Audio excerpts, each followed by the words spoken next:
des suites monotones, on peut alors conclure que la suite UN est convergente et donc qu'elle admet une limite qu'on note petit l, et cette limite, eh bien, elle appartient à l'intervalle 1,4. Donc ça, c'est l'étape numéro 1. On passe ensemble à l'étape numéro 2. La deuxième étape, eh bien, dans un premier temps, c'est de vérifier ces trois éléments. Ici, la première situation, f est continue sur l'intervalle 1,4. Effectivement, si nous avons un quotient, et f est le quotient de fonctions continues sur l'intervalle 1,4. Donc f est bien continu sur l'intervalle 1,4 parce que 4 c'est un réel, donc c'est une constante, donc les fonctions constantes par définition sont continues sur R, donc elle est bien continue par restriction sur l'intervalle 1,4. Et 5 moins x, c'est une fonction affine également, donc continue sur R, et par restriction sur l'intervalle 1,4, c'est également continu. Donc c'est le quotient de deux fonctions continues, donc f est continu. La deuxième chose, un plus 1 est égal à f de un. Ça, on l'a mis dans les hypothèses. Ici, on voit bien un plus 1, c'est égal à f de un. Parce que si on remplace les x ici par un, on a bien un plus 1 qui est égal à f de un. Ensuite, on a vu avec la question d'étape numéro 1, eh bien que la suite un, elle était convergente vers un réel petit l, et on sait que le réel l, il appartient à l'intervalle 1,4.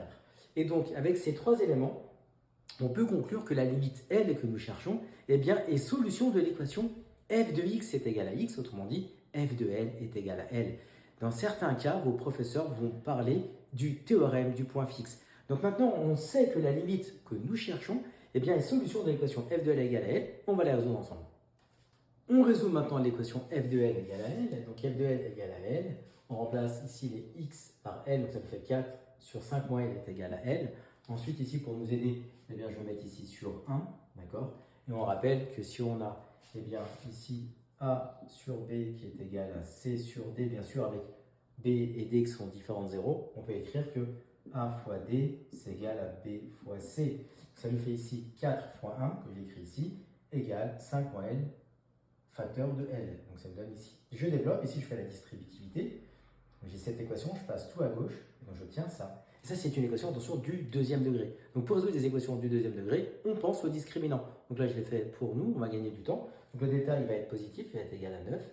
Et on a deux racines, donc on a trouvé 1 et 4. Donc là, en fait, normalement, lorsque la limite de la suite existe, elle est unique. Donc il n'y a qu'une seule valeur. Et donc la question qu'on se pose, c'est qui va-t-on garder, 1 ou 4? Et bien là, c'est ce qui est important. 1 et 4 appartiennent à l'intervalle 1 et 4. Donc ça aurait pu être une des deux. Mais nous, on sait qu'il faut en garder qu'une seule. Et bien là, il faut juste retenir une chose. On a vu précédemment que la suite UN, elle était croissante. Parce que UN plus 1 était plus grand que UN.